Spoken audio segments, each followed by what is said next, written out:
Global's Richard Zussman also sat down with the Conservative leader for some added insight into his campaign promises. So, Richard, what are some of your takeaways from your interview? It's a campaign, Neetu, where we've been hearing from Pierre Poilievre pretty much every single day for 4 straight weeks. But when you have a one-on-one interview, you can actually get in deep on some of those policy issues.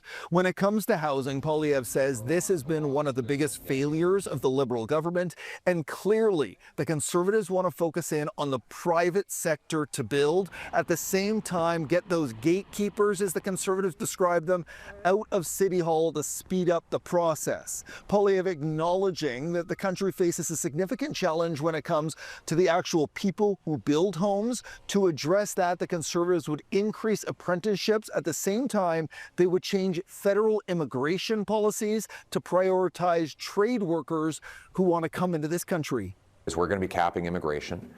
I will ensure that we never add people faster than we add homes. So the numbers target that I set for this year will always be lower than the number of homes that was built in the previous year.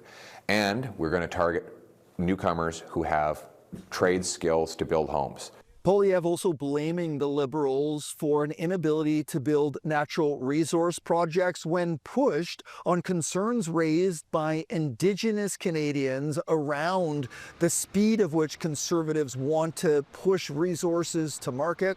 Poilievre blames politicians and says he believes 80% of First Nations in this country want to work with the federal government to sign deals and build energy projects.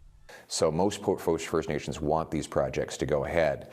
The problem is we have non-First Nation Liberal politicians who don't.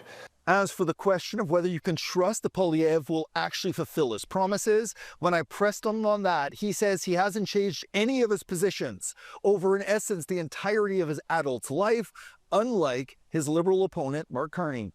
This is like a long track record of standing for these things that I'm proposing to do now. It's not like I woke up the day before the election, started promising something. We also chatted a little hockey with the Stanley Cup playoffs now underway. He says he's cheering for the Montreal Canadiens, Neetu. The reason? That's his wife's favorite team.